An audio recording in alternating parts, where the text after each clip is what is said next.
العلم هو النور الهادي والمفتاح لكل الخير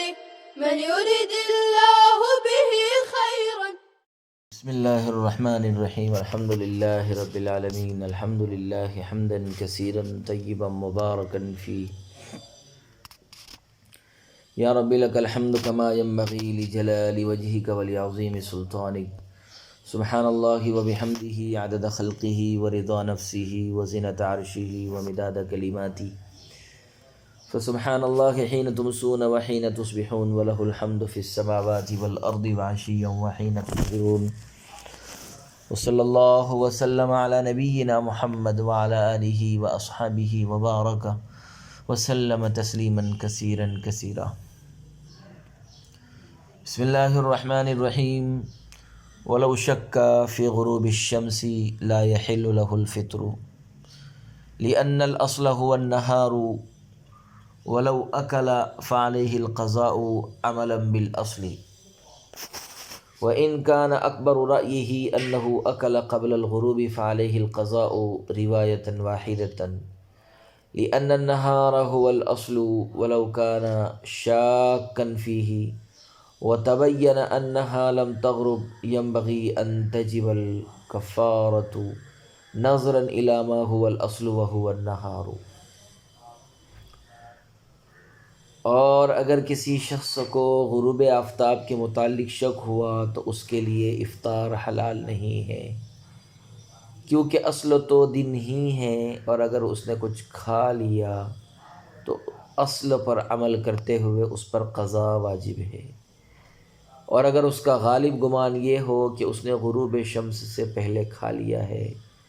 تو ایک روایت کے مطابق اس پر قضا کرنا واجب ہے، کیونکہ دن ہی اصل ہے. اور اگر اسے اس سلسلے میں شک تھا اور یہ ظاہر ہوا کہ سورج غروب نہیں ہوا تھا تو اصل یعنی دن کی طرف نظر کرتے ہوئے مناسب یہ ہے کہ اس پر کفارہ واجب ہو. عزیز طلبہ کرام، غروب شمس مشکوک ہو تو روزہ کھولنے والے کا حکم. مسئلہ یہ ہے کہ اگر کسی روزے دار کو غروب شمس کے ہونے اور نہ ہونے میں شک ہو تو اس کے لیے افطار کرنا جائز نہیں ہے، کیونکہ جب سورج ڈوبنے اور دن کے ختم ہونے میں اسے شک و شبہ ہے تو ظاہر ہے کہ اس شک کی وجہ سے اصلی اور یقینی چیز یعنی دن کا وجود ختم نہیں ہوگا، اور جب دن کا وجود ختم نہیں ہوگا تو اس کے لیے افطار کرنا بھی جائز اور حلال نہیں ہوگا. لیکن اگر اس نے شک کی بنیاد پر روزہ افطار کر لیا تو اس پر صرف قضا واجب ہوگی، کیونکہ اصل یعنی دن کا وجود یقینی تھا. تو گویا کہ اس نے غروب شمس سے پہلے غروب شمس سے پہلے ہی افطار کر لیا، اور غروب شمس سے پہلے افطار کرنا موجب قضا ہے، لہذا اس پر قضا واجب ہوگی لیکن کفارہ نہیں واجب ہوگا، کیونکہ غروب شمس اور دن دونوں کے ہونے نہ ہونے میں شک ہے، اور شک کی وجہ سے کفارات ساقط ہو جاتے ہیں. وَإِنْ كَانَ فرماتے ہیں کہ اگر روزے دار کا غالب گمان یہ ہو کہ اس نے غروب شمس سے پہلے ہی کچھ کھا پی لیا ہے تو ایک روایت کے مطابق اس پر قضا واجب ہوگی، کیونکہ دن کا ہونا اصل ہے اور دن میں کچھ بھی کھانا موجب قضا ہے، لہذا اس پر قضا واجب ہوگی. وَلَوْ كَانَ شَاكًّا مسئلہ یہ ہے کہ اگر کسی شخص کو غروب شمس کے متعلق شک تھا اور اس نے روزہ افطار کر لیا، بعد میں معلوم ہوا کہ سورج اس وقت غروب نہیں ہوا تھا تو اس شخص پر قضا اور کفارہ دونوں چیزیں واجب ہوگی، کیونکہ جب اسے غروب شمس کے متعلق شک تھا تو دن کی بقا اصل ہوئی، اور پھر بعد میں قرائن سے بھی دن کا ہونا ہی ثابت ہوا تو یہ رمضان کے دن میں عمدن روزہ توڑنے کی طرح ہو گیا، اور رمضان میں عمدن روزہ توڑنے سے قضا بھی واجب ہوتی ہے اور کفارہ بھی واجب ہوتا ہے، اس لیے اس صورت میں بھی قضا اور کفارہ دونوں واجب ہوں گے. ومن أكل في رمضان ناسيا وظن أن ذلك يفطره فأكل بعد ذلك متعمدا عليه القضاء دون الكفارة لأن الاشتباه استند إلى القياس فتحقق الشبهة وإن بلغه الحديث وعلمه فكذلك في ظاهر الرواية وعن أبي حنيفة رحمه الله تعالى أنها تجب وكذا عنهما لأنه لا اشتباه فلا شبهة. وجه الأول قيام الشبهة الحكمية بالنظر إلى القياس فلا ينتفي بالعلم كوطئ الأبي جارية ابنه. اور جس شخص نے رمضان میں بھول کر کچھ کھا لیا اور یہ سمجھا کہ بھول کر کھانا روزے کو فاسد کر دیتا ہے، چنانچہ اس کے بعد اس نے جان بوجھ کر کھا لیا تو اس پر قضا واجب ہے، کفارہ واجب نہیں ہے، اس لیے کہ اشتباہ قیاس کی طرف منسوب ہو گیا ہے، لہذا یہ شبہ متحقق ہو گیا۔ اور اگر اسے حدیث پہنچی ہو اور اس نے اسے جان بھی لیا ہو تو بھی ظاہر الروایہ میں یہی حکم ہے۔ حضرت امام ابو حنیفہ رحمہ اللہ تعالیٰ سے مروی ہے کہ کفارہ واجب ہوگا، اور اسی طرح حضرات صاحبین سے بھی مروی ہے، کیونکہ کوئی اشتباہ نہیں ہے اس لیے شبہ بھی نہیں ہے۔ پہلے کی دلیل قیاس کی طرف نظر کرتے ہوئے حکمی شبہ کا موجود ہونا ہے، لہذا علم سے یہ شبہ دور نہیں ہوگا، جیسے باپ کا اپنے بیٹے کی بادی سے وطی کرنا۔ عزیز طلبہ کرام، رمضان میں بھولے سے کچھ کھانے والا یہ سمجھے کہ اس کا روزہ نہیں رہا اور کچھ مزید کھا لے تو اس کا حکم۔ صورت مسئلہ یہ ہے کہ اگر کسی روزے دار نے ماہ رمضان میں بھول کر کچھ کھا پی لیا اور اس نے یہ سمجھا کہ میرا روزہ فاسد ہو گیا، اس کے بعد جان بوجھ کر بھی اس نے کھا پی لیا، تو اس شخص پر اس دن کے روزے کی قضا واجب ہے، لیکن کفارہ واجب نہیں ہے، اس لیے کہ اسے جو نسیان کے مفطر ہونے کا اشتباہ ہوا ہے وہ قیاس سے ہم آہنگ ہے اور قیاس ہی کی طرف منسوب ہے، کیونکہ قیاس کا تقاضا بھی یہی ہے کہ بھول کر کھانا پینا مفسد صوم ہو، اس لیے کہ اس صورت میں بھی امساک فوت ہو جاتا ہے، جبکہ امساک ہی کا نام روزہ ہے۔ لہذا جب صورت مسئلہ میں اس شخص کا گمان قیاس سے ہم آہنگ ہو گیا تو بھول کر کھانے سے روزہ باقی رہنے میں شبہ پیدا ہو گیا، اور شبہ کی وجہ سے کفارات ساقط ہو جاتے ہیں۔ وَإِن بَلَغَهُ الْحَدِيث، اس کا حاصل یہ ہے کہ اوپر بیان کردہ مسئلہ تو اس شخص سے متعلق ہے جو یہ نہیں جانتا کہ نسیان مفطر صوم ہے یا نہیں ہے، لیکن اگر کسی کو یہ معلوم ہو کہ نسیان مفطر صوم نہیں ہے،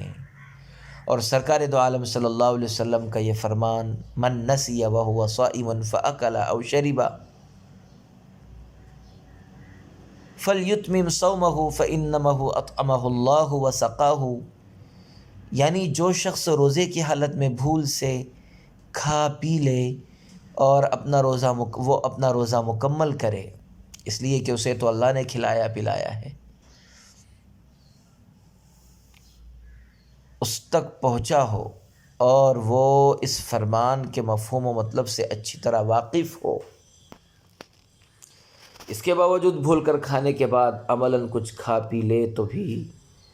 تو بھی ظاہر الروایہ کے مطابق اس پر صرف قضا ہی واجب ہوگی، کفارہ واجب نہیں ہوگا۔ لیکن فقہائے احناف سے نوادر کی روایت میں منقول ہے کہ ایسے شخص پر قضا کے ساتھ ساتھ کفارہ بھی واجب ہوگا،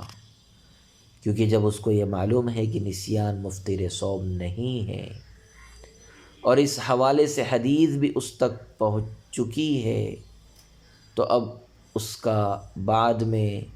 عمدن کھانا عمدن ہی ہوگا اور اس میں کسی قسم کا اشتباہ نہیں ہوگا، اور جب اشتباہ نہیں ہوگا تو روزے کی عدم بقا کا شبہ بھی نہیں ہوگا اور اس شخص پر کفارہ واجب ہوگا۔ حضرت امام صاحب کی طرف سے یہ دلیل بھی بیان کی جا سکتی ہے کہ جب اس شخص کو یہ معلوم ہے کہ نسیان یعنی بھول کر کھانے پینے سے روزہ فاسد نہیں ہوتا، تو بھول کر کھانے کے بعد پھر جان بوجھ کر کے کھانا حد درجے کا جرم ہے اور بڑی جنایت ہے، اور کفارہ تو بڑی جنایت میں واجب ہی ہوتا ہے، اس لیے اس صورت میں کفارہ واجب ہوگا۔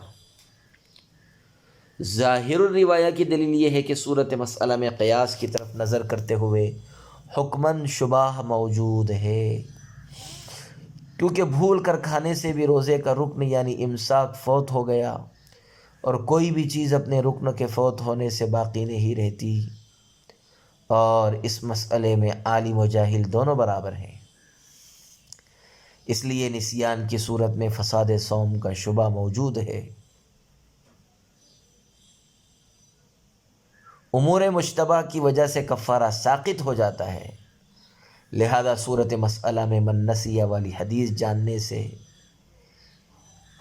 جاننے سے بھی قیاس منتفی نہیں ہوگا اور کفارہ واجب نہیں ہوگا۔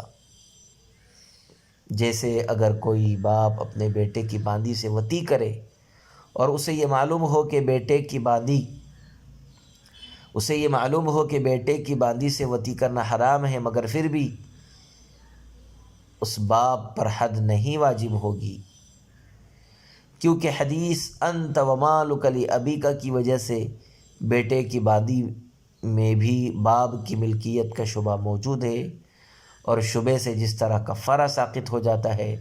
اسی طرح حد بھی ساقط ہو جاتی ہے۔ ولو احتجم وظن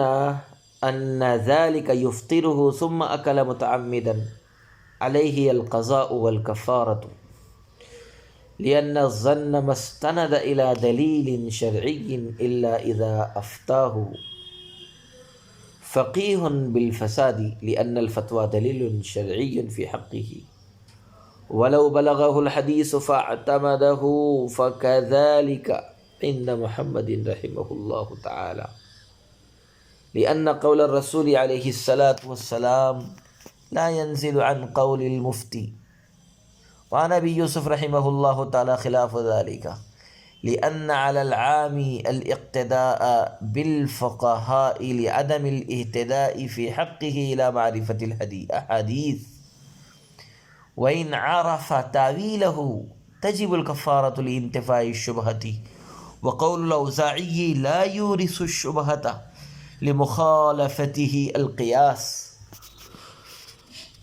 اور اگر کسی نے پچنا لگوا کر یہ خیال کیا کہ پچنا لگوانا روزے کو فاسد کر دیتا ہے، پھر جان بوجھ کر اس نے کھا لیا، تو اس پر قضا اور کفارہ دونوں واجب ہے، کیونکہ یہ گمان کسی شرعی دلیل کی طرف منسوب نہیں ہوا، لیکن جب اسے کسی فقیہ نے روزہ فاسد ہونے کا فتویٰ دیا، اس لیے کہ فتویٰ اس کے حق میں شرعی دلیل ہے، اور اگر اسے حدیث پہنچی پھر اس پر اعتماد کیا، تو امام محمد رحمہ اللہ تعالیٰ کے یہاں یہی حکم ہے، اس لیے کہ فرمان رسول کسی مفتی کے قول سے کم تر نہیں ہے، اور امام ابو یوسف سے اس کے برخلاف مروی ہے، کیونکہ عامی پر فقہا کی اقتداء کرنا واجب ہے، لہذا اس کے حق میں معرفت احادیث کا راستہ معدوم ہے، اور اگر اس نے حدیث کی تعویل کو جان لیا تو کفارہ واجب ہوگا، کیونکہ شبہ منتفی ہے، اور امام اوزاعی رحمہ اللہ تعالیٰ کا قول شبہ نہیں پیدا کرتا، اس لیے کہ وہ قیاس کے مخالف ہے۔ عزیز طلبہ کرام، سینگھی لگوانے کے بعد روزے کا باقی نہ رہنا سمجھ کر کچھ کھا لینے والے کا حکم۔ صورت مسئلہ یہ ہے کہ اگر کسی روزے دار نے پچنا لگوایا اور وہ یہ سمجھ بیٹھا کہ پچنا لگوانا مفسد صوم ہے، چنانچہ اس نے پچنا لگوانے کے بعد جان بوجھ کر کوئی چیز کھا لی اور روزہ افطار کر دیا، تو اس پر قضا بھی واجب ہوگی اور کفارہ بھی واجب ہوگا، کیونکہ یہاں اس کا یہ گمان کہ پچنا لگوانا مفسد ہے کسی شرعی دلیل کی طرف منسوب نہیں ہوا، اس لیے کہ روزہ تو کسی چیز کے پیٹ میں داخل ہونے سے فاسد ہوتا ہے نہ کہ کسی چیز کے خارج ہونے سے، اور پچنا لگوانے میں تو اندر سے فاسد خون نکلتا ہے، اس لیے یہ مفسد صوم نہیں ہوگا، لہذا اس شخص کا اسے مفسد خیال کرنا خواہ مخواہ ہوگا، اور وہ شخص عمدن رمضان میں کھانے پینے والے کی طرح ہوگا، اور رمضان میں عمدن کچھ کھانے پینے سے روزے کی قضا بھی واجب ہوتی ہے اور کفارہ بھی واجب ہوتا ہے۔ اللہ اذا فرماتے ہیں کہ اگر اس شخص کو کسی معتمد اور مستند، اس شخص کو کسی معتمد اور مستند مفتی نے یہ فتویٰ دیا ہو کہ پچنا لگوانا مفسد صوم ہے، اس کے بعد اس نے کچھ کھا پی لیا ہو تو اس پر صرف قضا واجب ہوگی، کفارہ واجب نہیں ہوگا، کیونکہ فتویٰ اس کے حق میں دلیل شرعی ہے، لہذا فتوے کی وجہ سے عمدن اس کا کھانا پینا وغیرہ روزے کی حالت میں کھانے پینے کی طرح ہے، لہذا فتوے کی وجہ سے عمدن اس کا کھانا پینا غیر روزے کی حالت میں کھانے پینے کی طرح ہے، کیونکہ فتویٰ اس کے حق میں دلیل شرعی ہے، لہذا فتوے کی وجہ سے عمدن اس کا کھانا پینا غیر روزے کی حالت میں کھانے پینے کی طرح ہے، اور اس طرح کھانے پینے سے کفارہ نہیں واجب ہوتا۔ وَلَوْ بَلَغَهُ الْحَدِيث فرماتے ہیں کہ اگر پچنا لگوانے والے کو یہ حدیث افطر الحاجم والمحجوم، پچنا لگانے والا اور لگوانے والا دونوں نے افطار کر لیا، پہنچی ہو، اور اس نے اس حدیث کی صحت پر اعتماد بھی کر لیا ہو، اس کے بعد پچنا لگوا کر عمدن کچھ کھا پی لیا ہو، تو بھی امام محمد کے یہاں اس شخص پر کفارہ واجب نہیں ہوگا، کیونکہ جب ایک مفتی کا قول اس شخص کے حق میں دلیل شرعی ہے تو آپ صلی اللہ علیہ وسلم کا ارشاد گرامی تو بدرجہ اولا دلیل شرعی بنے گا، کیونکہ فرمان نبوی کسی مفتی کے فرمان سے کمتر نہیں ہے۔ وعن ابی یوسف رحمہ اللہ تعالی فرماتے ہیں کہ اس سلسلے میں حضرت امام ابو یوسف رحمہ اللہ تعالی کی رائے یہ ہے کہ حدیث بھی عام آدمی ہونے کی وجہ سے اس کے لیے احادیث کی معرفت اور اس کے پس و پیش کی شناخت ناممکن ہے۔ امام ابو یوسف کی رائے یہ ہے کہ حدیث بھی عام آدمی ہونے کی وجہ سے اس کے لیے احادیث کی معرفت اور اس کے پس و پیش کی شناخت ناممکن ہے۔ اس کے برخلاف مفتی معتبر کی بات کو عام آدمی بھی بآسانی سمجھ سکتا ہے، لہذا اس کے حق میں اس مفتی کا قول دلیل شرعی بن جائے گا، لیکن حدیث دلیل شرعی نہیں بنے گی، اور پچنا لگوانے سے فساد صوم کا شبہ بھی نہیں ہوگا، اور جب فساد صوم کا شبہ نہیں ہوگا تو کفارہ بھی ساقط نہیں ہوگا بلکہ واجب ہوگا۔ وَإِنْ عَرَفَ تَأْوِيلَهُ،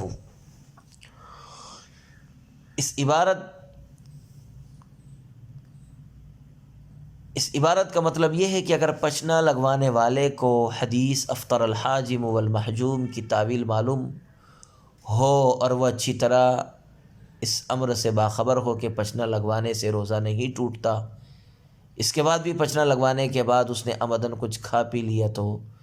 اس شخص پر کفارہ واجب ہوگا، اس لیے کہ حدیث کی تعویل جان لینے کے بعد پچنا لگانے سے فساد صوم کا شبہ نہیں ہوگا، اور جب شبہ نہیں ہوگا تو ظاہر ہے کہ کفارہ بھی ساقط نہیں ہوگا۔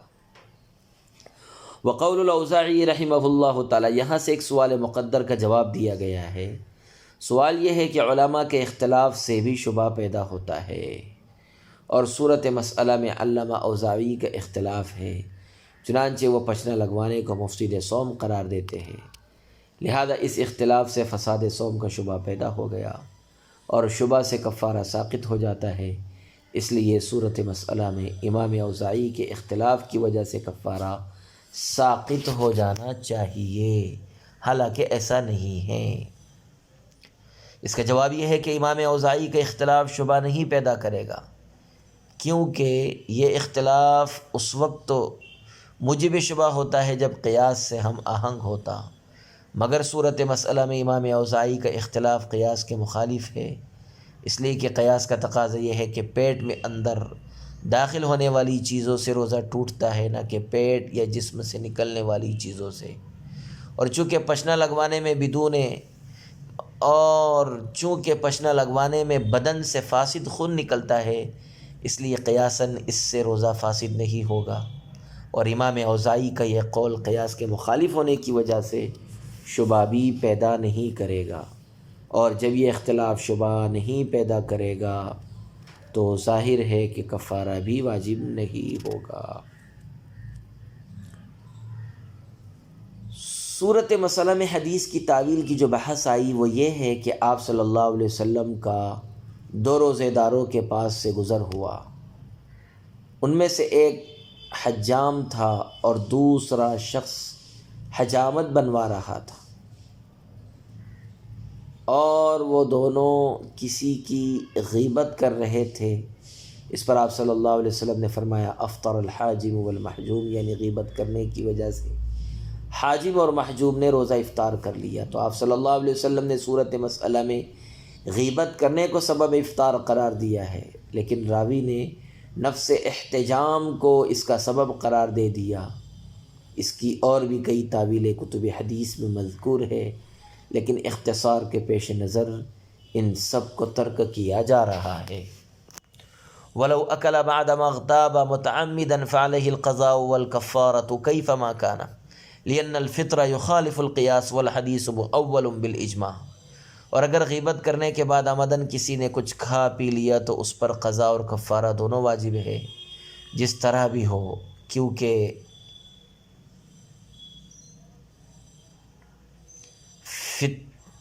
فطر قیاس کے مخالف ہے اور حدیث میں بالاتفاق تعویل کی گئی ہے۔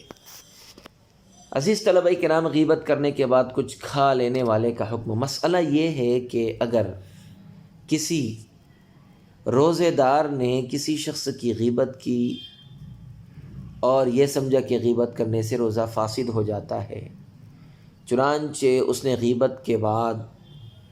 عمدن کھا پی لیا تو اس پر قضا بھی واجب ہوگی اور کفارہ بھی واجب ہوگا، خواہ کسی بھی طرح ہو، یعنی اس نے عمدن افطار کیا ہو، یعنی چاہے اس نے غیبت کو مفطر سمجھ کر افطار کیا ہو یا کسی مفتی کے غیبت کو مفطر اور مفسد قرار دینے کے بعد اس نے افطار کیا ہو، بہر صورت اس پر قضا کے ساتھ ساتھ کفارہ بھی واجب ہوگا،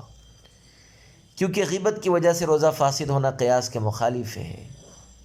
اس لیے کہ غیبت کرنے میں کوئی مفطر صوم چیز روزے دار کے بطن میں داخل نہیں ہوتی، ہاں غیبت کی وجہ سے روزے کا اجر و ثواب ختم ہو جاتا ہے، اور حدیث الغیبۃ تفطر الصائم تمام علماء و فقہا کے یہاں مؤول ہے، اور اس کی وہی تعویل ہے جو بیان کی گئی، یعنی اجر و ثواب کا ختم ہونا، اس لیے غیبت کو مفطر صوم سمجھ کر عمدن افطار کرنے سے فساد صوم کا شبہ پیدا نہیں ہوا، اور جب شبہ نہیں ہے تو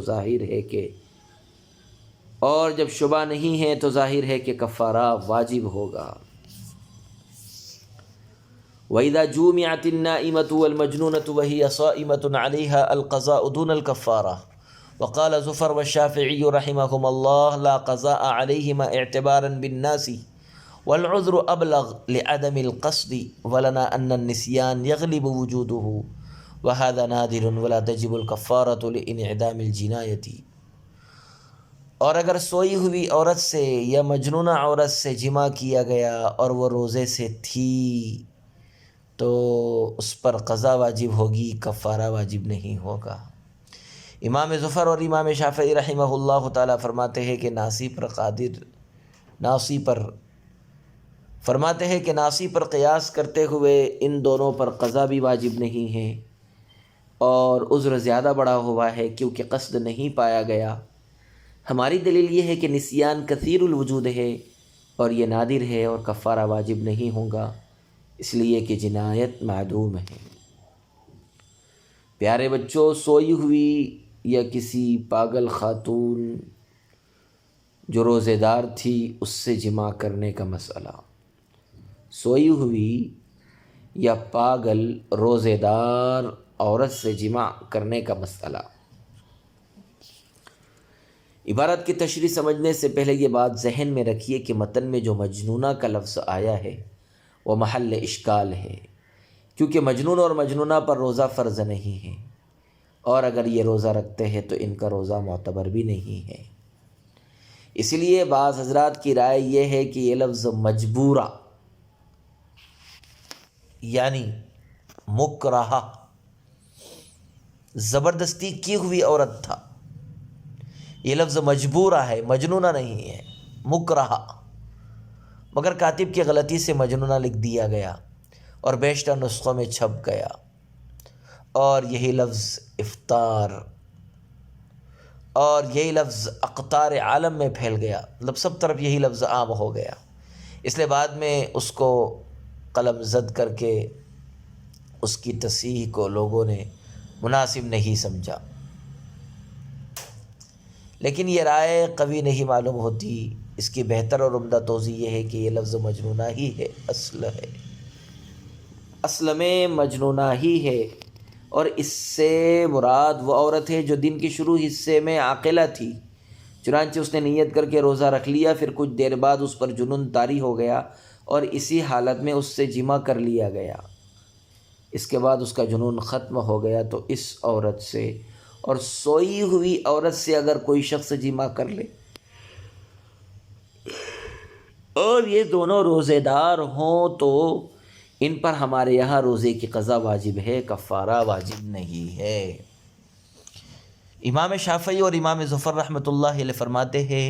کہ ان پر قضا بھی واجب نہیں ہے۔ ان حضرات کی دلیل قیاس ہے، اور انہوں نے نائمہ مجنونہ کو ناسی یعنی بھول کر کھانے پینے والے شخص پر قیاس کیا ہے کہ جس طرح ناسی پر روزے کی قضا واجب نہیں ہے، اسی طرح نائمہ اور مجنونہ سے اگر جماع کیا گیا تو ان پر بھی قضا واجب نہیں ہوگی، اس لیے کہ نوم اور جنون کا عذر نسیان سے بھی بڑا ہوا ہے، بئی معنی کہ ناسی کے فعل میں اس کے ارادے کا عمل دخل ہوتا ہے، ناسی کے فعل میں اس کے ارادے کا عمل دخل ہوتا ہے،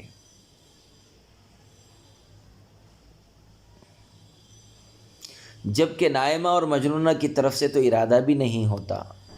لہذا ان کا عذر ناسی کے عذر سے بڑا ہوا ہے، اور ناسی پر قضا واجب نہیں ہے، اس لیے ان پر تو بدرجہ اولیٰ قضا واجب نہیں ہوگی۔ ولنا ہماری دلیل یہ ہے کہ نائمہ اور مجنونہ کو ناسی کے ساتھ لاحق کرنا، نائمہ اور مجنونہ کو ناسی کے ساتھ لاحق نہیں کیا جا سکتا، کیونکہ یہ من کل وجہ ناسی کے معنی میں نہیں ہے، اس لیے کہ نسیان کا وجود کثیر ہے اور نائمہ یا مجنونہ کے ساتھ جماع کا پیش آنا بہت کم اور انتہائی شاذ و نادر ہے۔ اب اگر نسیان کی صورت میں ہم قضا واجب کر دیں گے تو لوگ حرج میں مبتلا ہو جائیں گے، اور شریعت نے حرج کو دور کر دیا ہے، جبکہ نائمہ اور مجنونہ کے ساتھ اگر جماع کر لیا گیا تو ان پر قضا واجب کرنے میں کوئی حرج نہیں ہے، کیونکہ ان کا معاملہ نادر الوجود ہے، اسی لیے ان پر قضا واجب کی گئی ہے، کفارہ واجب نہیں کیا گیا ہے، کیونکہ وجوب کفارہ کے لیے جرم کا قوی اور کامل ہونا ضروری ہے، اور صورت مسئلہ میں نائمہ اور مجنونہ کی طرف سے ارادتاً جماع نہ پائے جانے کی وجہ سے جنایت ہی نہیں پائی گئی، اسی لیے ان پر صرف قضا واجب کی گئی ہے، کفارہ ساقط کر دیا گیا ہے۔ وصلی اللہ وسلم علی نبینا محمد وعلی آلہ وصحبہ وبارک وسلم تسلیما کثیرا کثیرا۔ السلام عليكم. لا تنسوا الاعجاب بالفيديو والاشتراك في القناة تشجيعا لنا لنستمر بنشر المزيد إن شاء الله.